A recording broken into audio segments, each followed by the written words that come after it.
Green Bay Packers general manager Brian Gutekunst was asked about the future of Aaron Rodgers, asked if he wanted Aaron Rodgers to return to the team.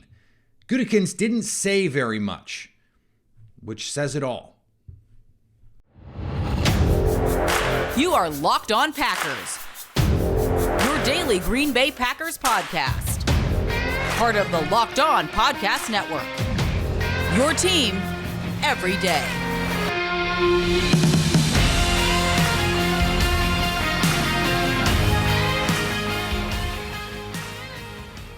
You are Locked On Packers, part of the Locked On Podcast Network, your team every day. I'm Peter Bukowski, and I cover the Packers for The Leap, a newsletter I would love for you to subscribe to. Follow me on Twitter, Peter_Bukowski. Follow the podcast on Twitter, Locked On Packers. Like us on Facebook. Subscribe to the podcast, iTunes, Spotify, Google Podcasts, wherever you find podcasts. You will find Locked On Packers, the number one Packers podcast on the internet, and the show for fans who know what happened. They want to know why and how. Brian Gutekunst spoke to Packers reporters on Tuesday in Indianapolis at the NFL Combine. And it would be easy to say, well, he didn't tell us anything we didn't already know. Or he didn't have to say anything and he didn't. To me, that is rationalization. That is for people who want Aaron Rodgers back and are looking to see only what they want to see. Here is what Brian Gutekunst actually said when asked if he wanted Aaron Rodgers back. Yeah, I think those discussions have to happen and making sure that it's the right fit. But obviously, we know the kind of player that Aaron is, and once we have those conversations, we'll be able to move forward. We'll have more to say. Bengals GM Duke Tobin was asked about the T. Higgins trade rumors, and Duke Tobin basically told everyone to take a hike. He said, "Find your own receiver." It was a full-throated defense of T. Higgins. In 2021, when Aaron Rodgers reportedly would never return to the team again, Brian Gutekunst said over and over and over on the record, we are not trading Aaron Rodgers. Last season, Brian Gutekunst said over and over and over, we are not trading Aaron Rodgers. Earlier this year, Brian Gutekunst was given the opportunity to fully endorse the return of Aaron Rodgers. He did not do that. We talked about it at the time. Do you want Aaron Rodgers back? I want all my players back. To be in this position now and say everything is on the table, to say it has to be the right fit, that is not a full-throated endorsement of Aaron Rodgers. And to couple that with the Jordan Love part of this, the we think Jordan Love is ready, that he is going to be a capable starter, that we think the only thing left for him is to play, and that Brian Gutekunst thinks Jordan Love will be playing in Green Bay. All of that together leads us to one conclusion, and that is the divorce is on its way. And I understand that there is this reporting that from the Packers standpoint, if Aaron Rodgers wants to come back, they would welcome him back. I guess that might be true. And I think if you're Brian Gutekunst, you're in a position of saying, well, either I get a 4-time MVP back under a reworked contract, this is probably his last year, and I can go to Jordan Love next year anyway, or I trade Aaron Rodgers now, I get a bunch of draft picks or whatever, I get stuff, and I get to go to Jordan Love. It is a win-win for Brian Gutekunst. But I want to address this, he didn't have to say anything, because the only even moderately believable reason that I have seen offered for why he did not go further in saying we want Aaron Rodgers back is to protect the feelings of Jordan Love. That if you say, well, we really want Aaron Rodgers back, he's a part of our team, that you risk annoying Jordan Love. Well, if you're worried about how Jordan Love feels, and it is the case that Aaron Rodgers, if he wants to come back, you'll welcome him back, then you already don't care that much about Jordan Love's feelings because you're going to bring Aaron Rodgers back anyway. if Aaron Rodgers is coming back, Jordan Love can't be in his feelings if you are also going to go to Jordan Love at some point in the future in Green Bay. So to me, that excuse, I understand the logic in saying it. I understand the take. I just don't think it actually makes sense in practice. And I'll take this a step further. Brian Gutekunst has every reason, regardless of what side he wants to be on. If he wants Aaron Rodgers, he has every reason to make it clear he wants Aaron Rodgers back. Because Aaron Rodgers has presumably not made up his mind.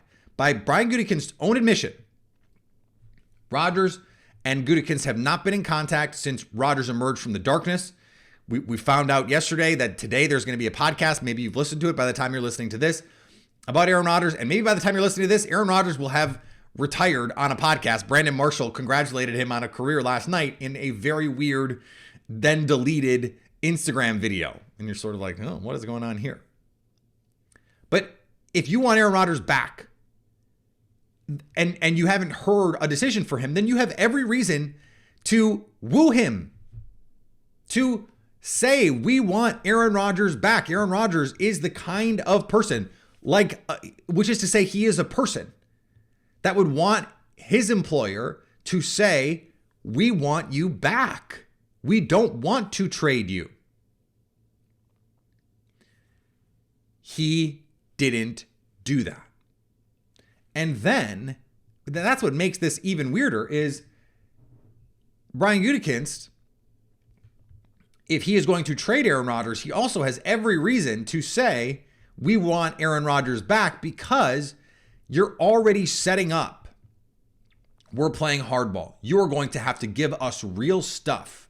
Now, maybe he understands and he thinks teams understand that would just be artifice, that it would just be posturing, that if Rodgers says he wants to be traded, the Packers don't actually have a lot of leverage there. They're just going to trade him to the highest bidder of the places that Rodgers would reasonably want to go. I still find it fascinating that he would treat it this way. And I think it is indicative of a general manager who, which is what we've now seen reported multiple times, is kind of over it.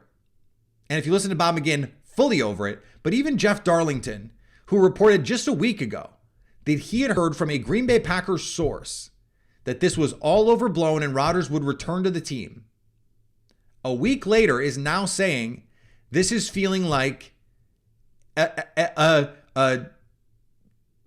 couple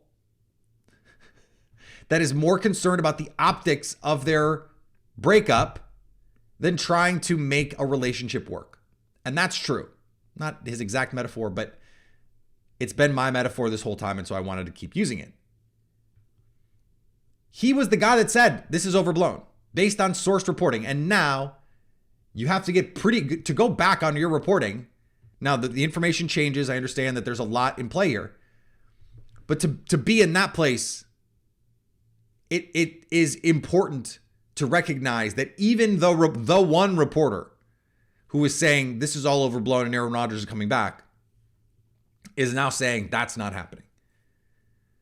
That makes this whole thing from Brian Gutekunst a little weird. And maybe it's the case that Matt LaFleur wants him back and Brian Gutekunst doesn't. And so Mark Murphy is still trying to figure out what he wants to do. And maybe Mark Murphy has punted the decision. Basically, it's up to Aaron. If Aaron wants to come back, we'll take him. And if he doesn't, we'll deal him. And that is his version of splitting the baby. Because remember, Brian Gutekunst reports to Mark Murphy. The coach reports to Mark Murphy. Mark Murphy makes this decision. If this were a different structure, if this were Ron Wolf and a coach, or even Ted Thompson and a coach, it would be the GM's call. It's not. I think we have to remember that. That is an important thing to remember. Which means Mark Murphy could ultimately be the one driving all of this. And that doesn't leave us with a lot of information on how we think this could all unfold. So maybe we'll find out in the next couple days what's going on here. Brian Gutekunst doesn't seem to know when we're going to get a timeline, but what he did add was there are still more conversations that have to take place. Aaron Rodgers has said, once I decide what I want to do, if I want to play, then we need to have more conversations about where this is going and what the situation is. And then we can go from there. We got some hint on that from Brian Gutekunst, starting with someone like David Bakhtiari. And I wonder how that impacts all of this. We'll talk about that in just a second. Before we do, today's episode brought to you by our friends at FanDuel Sportsbook. The midway point in the NBA season is here, and now is the perfect time to download FanDuel, America's #1 sportsbook, because new customers get a no-sweat first bet up to $1,000. That's bonus bets back if your first bet doesn't win. Just download the FanDuel Sportsbook app. It's safe and secure and super easy to use. Then you can bet on anything from the money line to point spreads to threes drain to all kinds of stuff on FanDuel. They let you combine bets for a chance at a bigger payout with same-game parlays. I love the same-game parlays in the NFL. I did them regularly. You can do them in the NBA. You can do them with pretty much anything. So don't miss your chance on a no-sweat first bet up to $1,000 in bonus bets when you go to FanDuel.com/lockedon. That's FanDuel.com to learn more. Make every moment more with FanDuel, an official sports betting partner of the NBA. And thanks for making Locked On Packers your first listen every day. Now make your second listen Locked On NFL Draft. Damian Parson and Keith Sanchez provide in-depth coverage of the biggest NFL draft prospects with deep dives into the sleepers and hidden gems that can change your favorite NFL franchise. Find Locked On NFL Draft wherever you get your podcasts and on YouTube, part of the Locked On Podcast Network, your team every day. In fact, I had Keith Sanchez on Locked On Sports today, on the show today, talking about the storylines there and what he's looking for in terms of the testing. So I think we're going to get those guys on later in the week or maybe next week to recap everything that we've seen. So a lot to come from the combine. I don't want to just skip over the fact that the combine, we actually got to hear from all these guys. We're going to get testing today. So the fun stuff actually starts. But this Rodgers stuff is too monumental. Now, we also heard that the Packers are working on restructuring David Bakhtiari and Kenny Clark. And remember when we discussed this yesterday, this idea of plan and what the future looked like. And if Aaron Rodgers was going to be on the same page, this is what Brian Gutekunst called fit. Does it fit for Aaron Rodgers to be back on this team? Well, if David Bakhtiari, he's got a lot of new money coming. Is the reason that this is not done because it's done with Preston Smith, it's done with Jair Alexander, it's done with Aaron Jones. Aaron Jones took a pay cut with Alexander and Preston Smith. They were able to just move money because that's what those contracts are there for. You can just move the money. If you want someone to take a pay cut, they have to agree to it. And if you want to add years to the deal, you want to add void years to move money, the player has to agree to it. So maybe they're asking David Bakhtiari to take a pay cut. And maybe they're saying, look, if you want to keep being on the team, it's got to be at a lower number. And if it's not, we're going to move on. Now, Brian Gutekunst said that the goal is to rework the deal to keep David Bakhtiari on the team, but that is certainly what the Packers can threaten. Kenny Clark, he's got a big base salary. It makes sense that you could potentially extend him. This is something that I mentioned in our Leap newsletter on Monday. That for the Packers, he's going to be 30, he's still a couple years from 30. You still have prime physical Kenny Clark years left, so give him an extension. Tack on the void years because the cap is only going to go up. In fact, it's going to spike here shortly. And so you have the wiggle room to say, let's move the money down. And when you have good players who you can pay, everything is all good. Kenny Clark is a little bit in that in-between of yes, he helps you win now. Yes, he helps you win in the future. So I don't think the future of Kenny Clark is going to signal to Aaron Rodgers one way or another about where this team thinks they are. But there are also players out there that the Packers could go sign. And I've been thinking more about some of the things that we talked about with Sam Monson of Pro Football Focus, of this idea that regardless of who the quarterback is, the Packers have some spots that they need to upgrade. And Brian Gutekunst said as much. The secondary is going to be something that they have to figure out. Adrian Amos' contract was set to void. We have no indication that it didn't. No indication that an extension was reached before those voids became part of it, which to me means Adrian Amos is done. Which also means if Darnell Savage is going to play in the slot, the Packers have nothing at safety. So there are safeties in this draft. Brian Branch, a potential top 20 pick. It is not a great group. The corner group, though, is awesome. It is legitimately awesome. So could you get a really good player at 45? I think you could. Could you get a really good player at 15? Now, I don't know that that's the best use of your resources, but you could get a really good player at 45, at 78. Top 100, you could get a good corner, a talented corner. We don't know if they're going to be good players, right? But you could get a talented player, have Eric Stokes and Jair Alexander in that secondary, bump Russell Douglas to safety, and keep Darnell Savage as the safety in base, move him down into nickel. You still have, presumably you want to keep Keyshawn Nixon. He tweeted out or posted on Instagram that he wants to be a Packer for life. So hopefully that's something that they can work out contract-wise. Defensive back, quietly something that they need to figure out. And John Johnson III from the Cleveland Browns was just released, or is expected to be released when the new league year opens. That's an important distinction, because if he were just cut, you could sign him right away. If they're going to do it March 15, then obviously you have to wait. Played for Joe Barry, plays a position of need, and the Packers, they want to improve this roster. Brian Gutekunst said, can't make some big moves, but they want to improve this roster. I think John Johnson could get some big money, some real money. But if you're going to sign a multi-year deal, there's always ways to massage those things. Also, if you're going to move David Bakhtiari's money around, if he's going to take a pay cut, you're creating space. If you're going to move Kenny Clark's money around, you're creating space. And if you just sign one player in this market, it probably has to be a safety. So someone like that makes a lot of sense for you. But you also want to save money.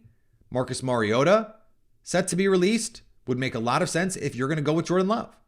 Mariota knows Matt LaFleur's scheme, played for Matt LaFleur in Tennessee, a long-tenured veteran backup, a well-liked teammate, smart player, good leader. He is the perfect guy to be the backup quarterback for Jordan Love. Some similar skill sets could come in. If you're going to tailor an offense around Jordan Love, presumably you're going to use his legs a little bit. You're going to get him on the move a little bit, a lot of play action, a lot of shot plays. Marcus Mariota can do those things. It's nice to have a backup who mirrors the skill set of your starting quarterback so that if he does have to play, he can just come in seamlessly, take over, and run the show for you. That is a nice thing to have. Is it a must-have? No. So there are going to be players that you want to save this money for. And if you're the Packers, you're trying to figure out, okay, you have tenders for someone like Josh Nijman that you have to figure out. Try and keep Alan Lazard. Brian Gutekunst was asked, can you see a world in which Alan Lazard is back? He said, oh yeah, sure. We'll see what the future is with Mason Crosby. He's got to figure out what he wants to do. The Packers, I think, it's possible it's related to Aaron Rodgers and what he's going to do. They're waiting on Rashawn Gary and his ACL. Could there be an extension there that saves them money? So we're starting to see what the options for the Packers are going to be. And that includes one other big fish. Brandin Cooks still wants to be traded. And Aaron Wilson reported that, Houston Reporter reported that the Packers were one of the teams to call at the trade deadline. That was something we talked about on this show. We knew the Packers had interest, something that I had heard as well. And I will add to that. My understanding is the Texans wanted more than any team was willing to give. This was not that teams weren't interested. It was that they wanted too much. And one of the reasons why Brandin Cooks was miffed about that is because he felt like, I don't want to be here. We suck. Just get something. So if you're the Packers, and let's say you really only wanted to give up a fourth then, well, now you realize for a full season and he's under contract, maybe he's worth more now Give up that 3rd round pick that maybe you didn't want to part with. That makes sense. And Brandin Cooks is one of the few guys offensively that could potentially be available that makes sense regardless of who the quarterback is. It makes sense if you're Jordan Love to give him a veteran, bona fide number 1 while Christian Watson gets ready to be that player. 1A, 1B, 1B, 1A. Who cares? It doesn't matter. He can be a bucket getter, a big play threat. He can win all over the field for you. And even in Houston, where they didn't have great quarterback situations, they didn't have great offensive line situations, they didn't have, highly creative offensive schemes, all he did was produce. Continues to produce, has produced everywhere, understands the scheme, knows Matt LaFleur. And I think you can sell him on the idea that even with Jordan Love, this team can compete. There were other teams trying to call. The Rams called. Well, they're not competing. Now, maybe LA is more appealing than Green Bay. I think that's certainly a realistic possibility, right? But Dallas, I think Dallas still makes some sense for him, although they seem to be very much enamored with Odell Beckham Jr., and so maybe that's the move that you go out and make.